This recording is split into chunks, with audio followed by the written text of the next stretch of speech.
melodious moms and musical kids, welcome to my class. सुनो ना दिल से।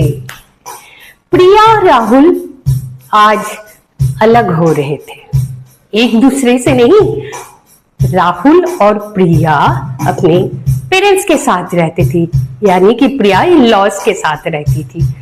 आज वहां से अलग हो गए, सेम सोसाइटी में एक दूसरे फ्लैट में वो शिफ्ट हो रहे थे, वो भी किराए का घर में। राहुल का मन बड़ा ही उदास था, राहुल के पेरेंट्स का उससे भी ज्यादा उदास था। 2 ही साल शादी हुए थे। मैंने कई बार कहा था आंटी, इन दोनों को अगर प्रॉब्लम हो रही है तो सेम सोसाइटी में कोई दूसरे घर में जाने दो, इससे कई प्रॉब्लम से बच सकते हो। पर उन्होंने सुना ही नहीं। रोज रोज की किचकिच कलेश और नतीजा आज बेटा बहू अलग हो रहे हैं। हाँ, आज मैं आपके सामने एक बहुत ही हमारे सोसाइटी के एक बहुत जरूरी सवाल रखना चाहती हूँ। शादी के बाद क्या बेटा और बहू पेरेंट्स के साथ रहे या अलग रहे? आइए देखते हैं क्या होता है जब एक साथ रहते हैं। हर कोई चाहता है एक साथ रहना, कौन चाहता है अलग अलग रहना? एक साथ रहने से कई मुश्किलें सॉल्व होती है, पर मजबूरी भी होती है। जब बहू घर आती है तो सास के लिए एक गुड़िया जैसी होती है, बहुत खुश होती है। वो चाहती है बहू को अपने हिसाब से ढालूं। क्या ऐसा होता है? 25-26 साल बाद अपने घर से विदा होने के बाद जब एक लड़की दूसरे घर में आती है तो अपने आप को पूरी तरह से बदल नहीं सकती, क्योंकि उसके अपने संस्कार होते हैं, उसके अपने घर का कुछ नियम होता है। और सास चाहती है गुड़िया गुड़िया खेलना, यानी कि अपने हिसाब से बहू को सजा के रखूं, बहू से ये बोलूं, बहू से वो बोलूं। पर ये हो नहीं सकता, कभी नहीं हो सकता, क्योंकि हर इंसान, हर इंडिविजुअल का अपना एक वजूद होता है। सास के पास कुछ करने का होता नहीं है, बहू को सिर्फ इंस्ट्रक्शन देने के अलावे ये काम कर ले, वो काम कर ले, ऐसे साड़ी पहन ले, वैसे सज धज के बाहर जा, ऐसे रह, वैसे नहीं रह। ये सारी चीजें बहू को अच्छा नहीं लगता। ऑब्वियसली 25-26 साल का जो आदत है वो बदल नहीं सकती, और बदलना भी नहीं चाहिए। किसी को ये कोशिश भी नहीं करनी चाहिए कि वो बिल्कुल एकदम से बदल जाए। बहू अपने घर में सुबह फ्रेंच टोस्ट, फ्रेंच फ्राइज ये सब खाती है। ससुराल में आके वो देखती है कि नहीं, यहाँ तो पराठा खाया जाता है, या फिर पोहा, या फिर कुछ और। वो अपने आप को बदलने की कोशिश करती है। ये होता है पहला स्टेप कंप्रोमाइज का। दोपहर में जब लंच में कुछ बनता है, प्रिया सोचती है क्यों ना आज चाइनीज कुछ खा ले, पर mother in law and father in law Chinese पसंद नहीं करते। उनकी एज के अकॉर्डिंग उन्हें लगता है कुछ हल्का सा कुछ खाया जाए। यहाँ प्रिया अगेन कंप्रोमाइज करती है। इस तरह से कंप्रोमाइज की जिंदगी चलते रहता है। यहीं से शुरू होता है घर का टूटना। सास बहू की हर कदम पे नजर रखती है, वो कब जागती है, कब सोती है, क्या खाती है, क्यों नहीं सबके साथ बैठ के खाती है। अरे उसको तब भूख नहीं है, वो बाद में खाना चाहती होगी, पर नहीं, उसे भूख नहीं है, फिर भी सबके साथ बैठ के खाना होता है। ये सारी चीजें 1-2 महीने ठीक लगता है, पर ये अगर लॉन्ग खींचता जाए तो अच्छा नहीं लगता। अगर बहू ऑफिस जाती है तो बेटा फटाफट उसकी कमीज प्रेस कर देता है, लेट हो जाएंगे। सास को बुरा लगता है, वो सोचती है बेटे ने तो मेरा कभी भी ब्लाउज तक प्रेस नहीं किया, अब देखो बहू का कैसे कर रहा है। तो सोचना चाहिए सास को ये चीज कि बहू अपने पति से एक्सपेक्ट कर रही है, आप भी अपने पति से एक्सपेक्ट करो।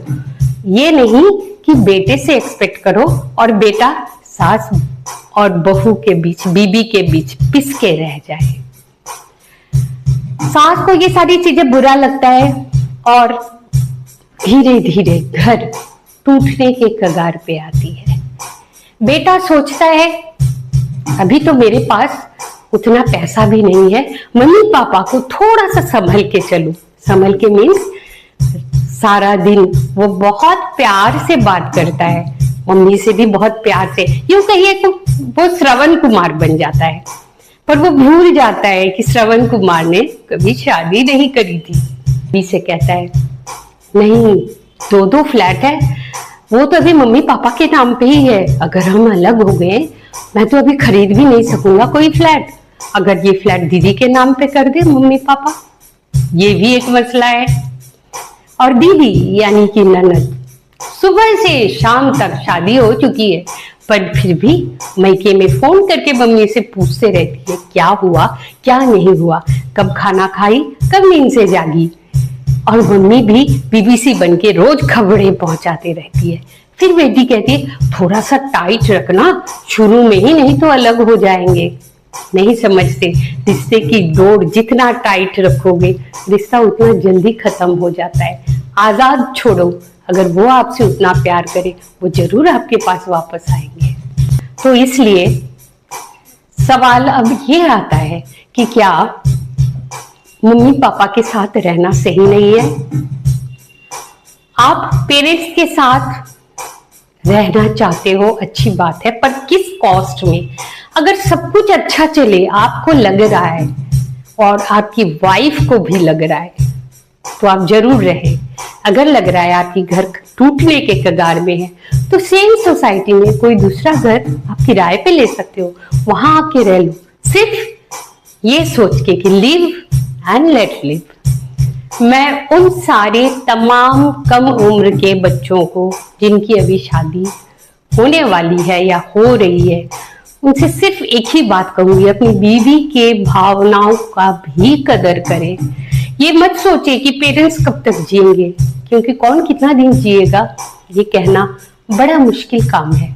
एक लड़की जो 25-26 साल अपने घर में रह के सब कुछ छोड़ के आपके पास आई है, उसको आप हर कदम कदम पे एडजस्ट होने के लिए सलाह नहीं दे सकते हैं। आप ये सोचते हो कि वो एडजस्ट करे, पर आपको ये भी सोचना है कि पेरेंट्स भी एडजस्ट करें। एक छत के नीचे तकरार होती है, छोटी छोटी बातों पे दीवार, माँ को लगे बहू ने बेटा छीन लिया, बहू को लगे सास ने जीना मुश्किल किया। सुबह की चाय में भी ताने मिलते हैं, हंसते चेहरों पे भी अफसाने मिलते हैं। बेटा बीच में टूट जाता है, अपनों से ही उसका दामन छूट जाता है। सास कहती है हमारे जमाने में बहुएं झुक जाती थी, पर ये नहीं समझती जमाना बदल जाती है।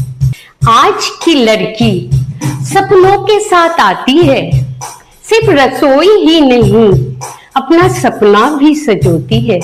हर बात पे रोक, हर बात पे सवाल, ऐसे कैसे जी पाएगा नया ख्याल। मिडिल क्लास घरों में अक्सर यही कहानी है, प्यार से ज्यादा लोग क्या कहेंगे यही निगरानी है। माँ बेटे को मुट्ठी में रखना चाहती है और बहू अपना छोटा सा संसार चाहती है। फिर रोज रोज की करवाहट भरती है, हंसी घर से धीरे धीरे लड़ती। बच्चे डरते हैं ऊंची आवाजों से, घर की दीवारें भर जाती है अनेक राजों से। तब शायद अलग हो जाना ही सही होता है, थोड़ी सी दूर रह के भी प्यार बरकरार रहता है। अलग घर, इसका मतलब रिश्ता तोड़ना नहीं, बस खुद को हर रोज थोड़ी थोड़ी तोड़ना नहीं।